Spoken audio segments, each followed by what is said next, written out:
Muy buenas, queridos alumnos. Pasamos a este segundo vídeo y lo primero que vamos a hacer es recopilar la información que os di en el primero, ¿no? Acordaros que lo que habíamos visto era el concepto de óxido-reducción. Oxidarse significaba perder electrones, reducirse significaba ganar electrones. Acordaros que el proceso de óxido-reducción estaba emparejado, ¿no? Y decíamos que para la determinación del número de oxidación de los elementos, pues lo que teníamos que recordar era todo lo que sabíamos de la formulación.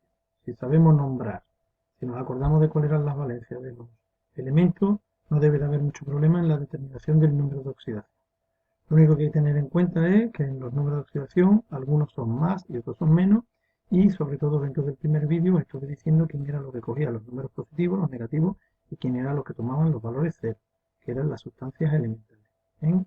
Hay que memorizarse o estudiarse algunos números de oxidación de algunos elementos, como por ejemplo el oxígeno en los peróxidos es -1, pero es lo menos significativo, ¿no? Bueno, mirar, visto esto, espero, como siempre os digo, que vayáis primero leyendo los apuntes. Vamos a pasar ahora a explicar lo que son sustancias ácidas y sustancias básicas, o por lo menos a daros una breve reseña, ya que me gustaría que leyese por aquí las típicas características que tienen las sustancias ácidas y básicas, y sobre todo que tengáis claro, ahora lo veremos a nivel práctico, lo que serían las reacciones de disociación, ¿no? Mirad, echarle un vistacito al concepto de sustancias ácidas y básicas de Arrhenius. Las sustancias ácidas son las que tienen protones, las sustancias básicas son las que tienen OH, con lo cual, digamos, el concepto es muy sencillito para saber qué es una sustancia ácida y qué es una sustancia básica. Y sobre todo lo más importante es saber lo que es la reacción de neutralización, como una sustancia ácida con una sustancia básica reacciona para dar sal más agua. Recordaros que este tipo de reacción ya estuvimos trabajando con ella en las reacciones químicas, por lo cual vamos a volver a repasarla, ¿no? Mirad, ¿qué es lo nuevo que aparece ahora aquí en los apuntes? Pues mirad, el concepto de pH y el concepto de pOH. O sea, ¿qué es el concepto de pH? Mirad, es el menos logaritmo de la concentración de protones, de H. ¿Qué es el pOH? Mirad, el pOH es tenemos aquí en esta parte, el menos logaritmo de la concentración de OH, ¿no?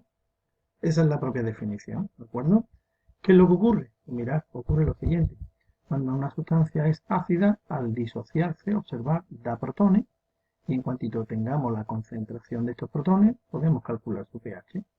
Cuando una sustancia es básica, en su reacción de disociación daría OH, generalmente el medio en el cual se disocian estas sustancias es el agua, por eso aparece aquí una AQ de acuoso, y una vez que tenemos una sustancia básica, la cual se disocia, al calcular la concentración de los OH, calculamos del tirón su pOH.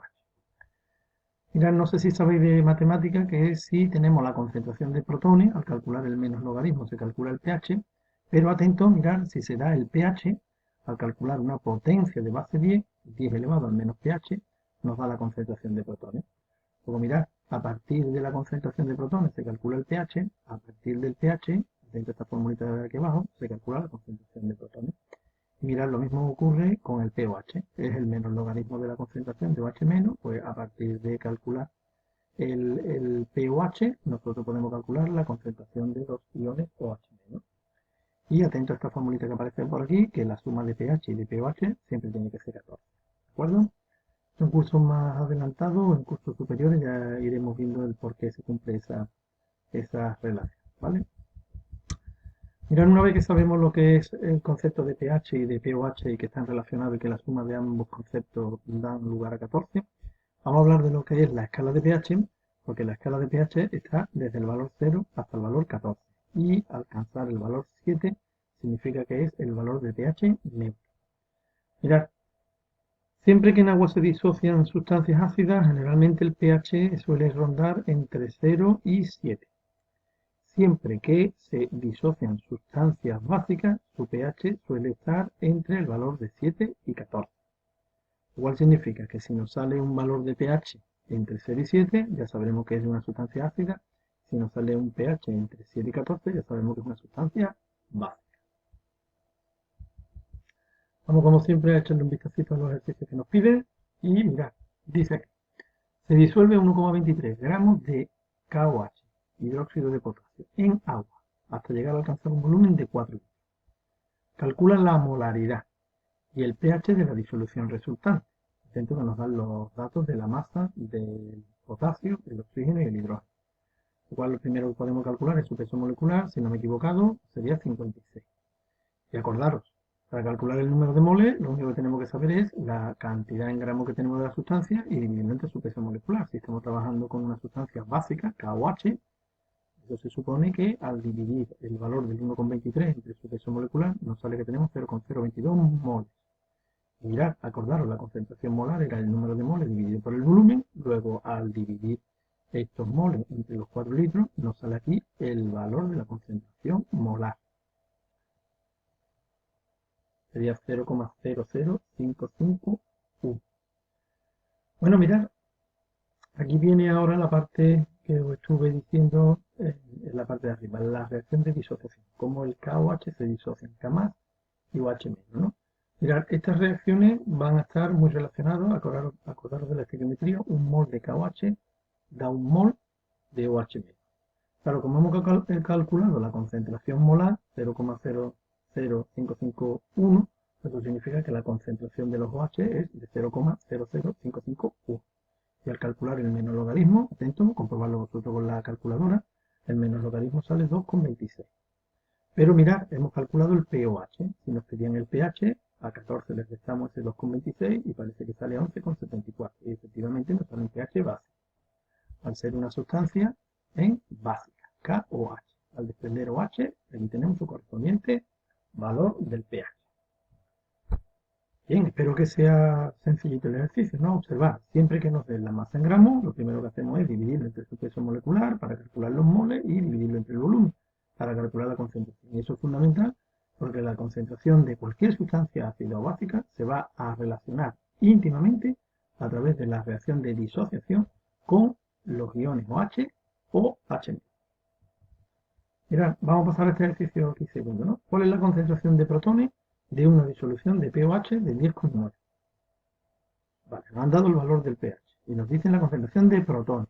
Cuidado que podríamos calcular la concentración de los OH, pero nos dicen la concentración de protones y nos dan el pOH. Entonces, lo primero que podemos calcular es el pH, a partir de 14 menos el pOH. Si a 14 nosotros le restamos el 10,9, nos aparecería 3,1. Luego ya sabemos que el pH es 3,1. Pues mirad, en este caso la concentración de protones sería 10 elevado a la menos 3,1. Utilizar vosotros la calculadora, a ver si sale 0,00079 molar. Luego esta sería la concentración de protones. Si nos hubieran dicho que esta concentración de protones proviene de una sustancia ácida, pues mirad, a través de una reacción de disociación, podríamos relacionar la concentración de protones justo con la concentración de la sustancia ácida y podríamos calcular incluso los gramos de dicha sustancia ácida que hay en un determinado volumen. Bueno, pues mirad, el concepto de pH, de pOH, que se acaba de explicar aquí, no sé si será muy complejo de entender, pero he intentado en el vídeo poner de manifiesto algunas características de sustancia ácida, de sustancia básica, lo que es la definición y estos dos ejercicios. Bueno, pues lo vamos a dejar también aquí, como siempre, echarle un vistacito a los apuntes antes que nada y intentaremos en un tercer ya vídeo a ver si me da tiempo ya de aplicar los conocimientos que acabamos de ver aquí pues a las reacciones químicas, que es sobre todo lo que estamos. Bueno, como siempre, muchísimas gracias por vuestra atención, ¿eh?